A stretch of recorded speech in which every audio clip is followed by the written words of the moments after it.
Have you ever wondered why vampires, creatures of the night, continue to captivate our imaginations?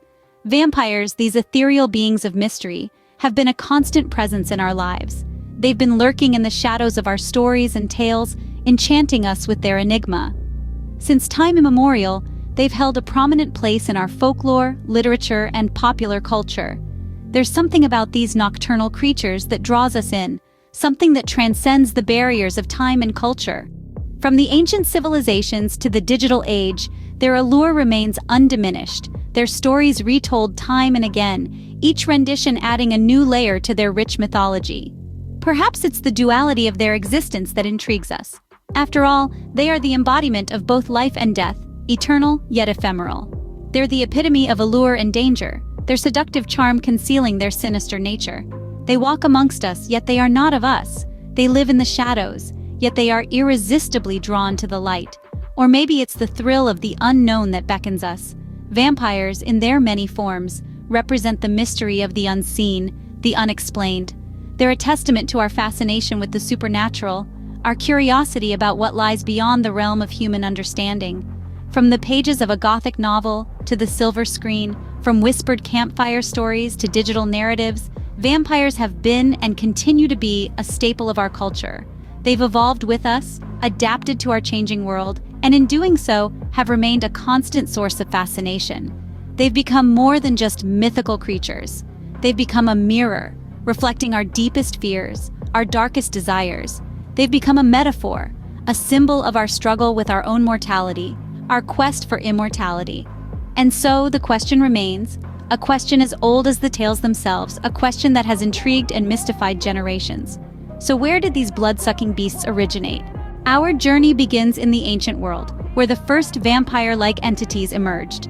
In the cradle of civilization, Mesopotamia, we find one of the earliest vampire-like figures, the Lilitu, a demoness who preyed upon the young and the innocent. Not too dissimilar, the Persians had tales of blood-drinking spirits carved into pottery, revealing a long-standing fear of these nocturnal predators. In ancient Greece, the fearsome Lamia, a woman transformed into a child-eating monster by the jealous Hera, was a terror in the night. Feeding on the blood of the young, the Lamia was a chilling reminder of the dangers that lurked in the shadows. Ancient Rome wasn't spared either. They had their version of blood-sucking creatures, the strigas. These were nocturnal birds of ill omen, often depicted as old women who fed on the blood of humans, particularly children. But it wasn't just the Greeks and Romans who had vampire-like myths.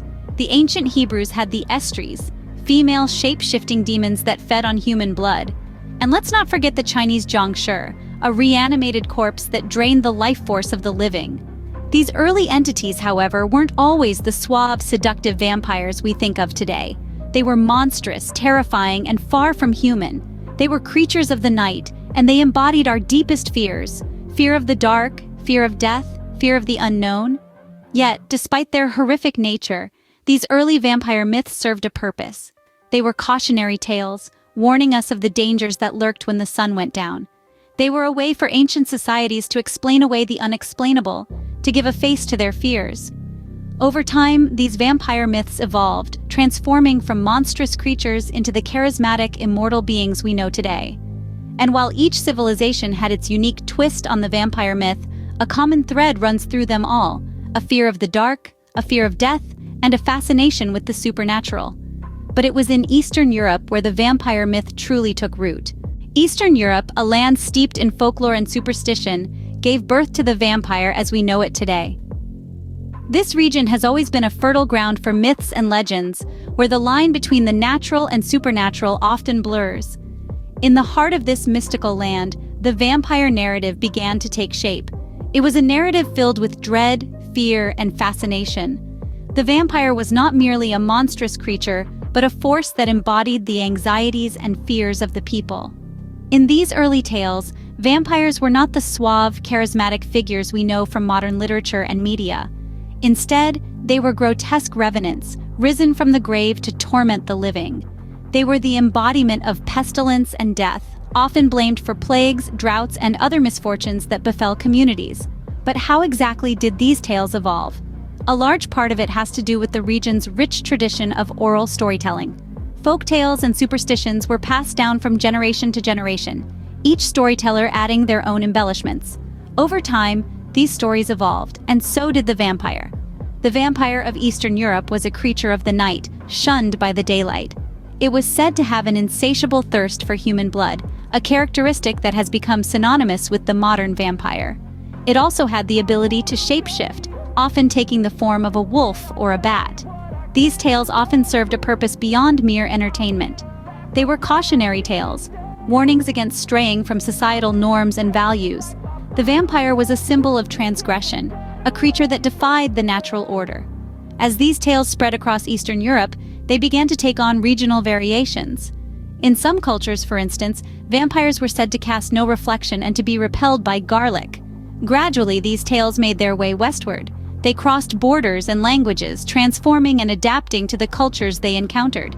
And eventually, they crossed the sea to England, where they would take on a new life and shape the vampire narrative in ways no one could have predicted. These tales of the undead would eventually cross the sea to England.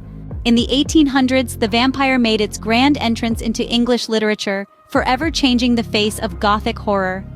This marked the transformation of the vampire's portrayal from a creature of folklore to a complex figure that has haunted our imaginations for centuries. The 19th century was a period rich in literature and art, and it was during this time that the vampire, a creature that personifies our deepest fears and desires, found its way into the pages of English novels and poems. The vampire was not merely a blood-sucking monster, but a symbol of the forbidden, the uncanny, and the transgressive. One of the most iconic works of this era is Bram Stoker's Dracula, published in 1897. The novel centers around Count Dracula's attempt to move from Transylvania to England to spread the undead curse, and the battle between Dracula and a small group of people led by Professor Abraham Van Helsing. This novel has played a significant role in defining the modern myth of the vampire, creating a template that many subsequent works have drawn upon. Dracula was not just a predatory villain. He was a tragic figure, a fallen angel, and a symbol of otherness. He embodied the fear of the unknown and the foreign, reflecting the anxieties of the time. The novel's success lay not just in its thrilling narrative, but also in its exploration of themes such as identity, sexuality, and the clash of modernity and tradition. The vampire in literature continued to evolve, reflecting societal changes and anxieties. As the genre developed, so too did the vampire, moving from the margins of society to become a central figure. The vampire became a mirror, reflecting our fears and desires, our struggles with identity and belonging, our fascination with the forbidden. The vampire has proven to be a versatile and enduring figure in literature, capable of being reinvented to suit different eras and audiences. From the folkloric creature of Eastern European legends to the sophisticated and tragic figures in English literature, the vampire's journey has been a fascinating one. As the centuries turned, so too did the vampire's journey, leading it to the silver screen. From the silent film era to modern blockbusters, vampires have held a dark mirror up to society. This reflection started as early as the 1920s, with the silent film Nosferatu. The Count, with his hauntingly grotesque appearance, encapsulated society's fear of the unknown and the unnatural. Fast forward to the 50s, Dracula, starring Bela Lugosi, brought a suave and sophisticated vampire, turning the feared monster into a charismatic, albeit dangerous, charmer. This new portrayal mirrored society's fascination with the exotic and the forbidden, a stark contrast to the post-war conservatism of the era. The 70s and 80s saw the rise of the vampire anti-hero with films like Interview with a Vampire.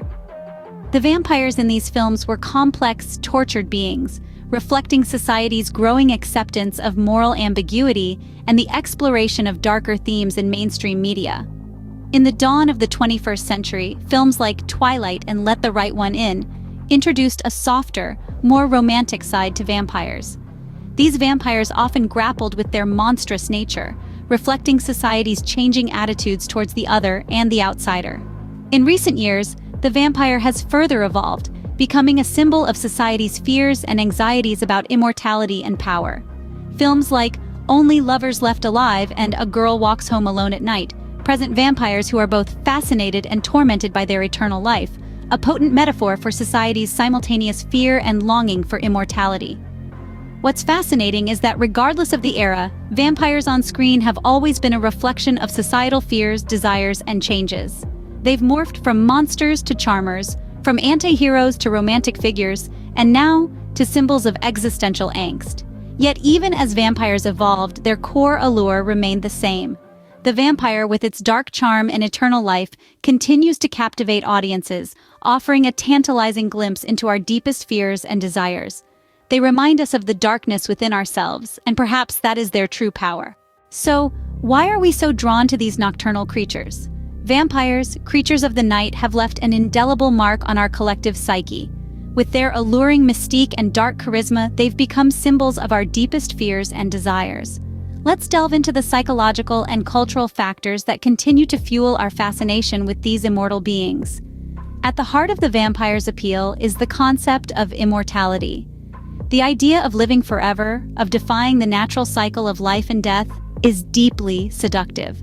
Who among us hasn't at some point fantasized about having all the time in the world, about witnessing the unfolding of eras, untouched by the ravages of time?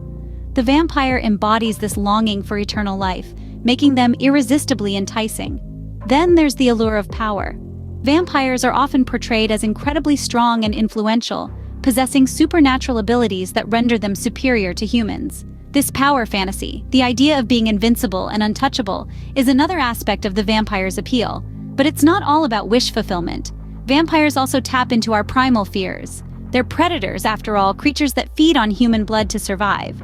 This introduces an element of danger and fear, making our fascination with them a form of thrill-seeking, a way of safely exploring our fears from a distance. Finally, there's the theme of desire. Vampires are often depicted as sensual beings, their hunger for blood a metaphor for carnal desire.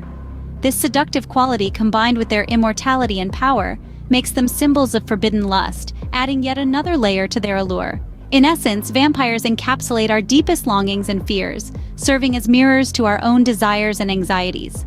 They allow us to explore these complex emotions in a safe, fictional setting, providing a form of catharsis that's both thrilling and therapeutic. Vampires, it seems, are here to stay, and as long as these themes continue to resonate with us, our fascination with these captivating creatures shows no signs of waning. From ancient myths to modern cinema, the vampire has undergone a fascinating evolution. Born of folklore and superstition, these creatures of the night have a history steeped in terror and fascination. The vampire myth, with its roots in ancient civilizations, has journeyed through time, enduring countless transformations. In the crucible of literature, the vampire morphed from monstrous entity to brooding anti-hero, a transformation that was magnified in the world of cinema. On the silver screen, vampires took on a new life, their allure and mystique captivating audiences worldwide. Throughout the ages, the vampire has reflected our deepest fears and desires. Their enduring appeal is a testament to our fascination with the unknown, the supernatural, and the eternal. From the shadowy corners of folklore to the bright lights of Hollywood, the vampire remains a potent symbol of our collective imagination.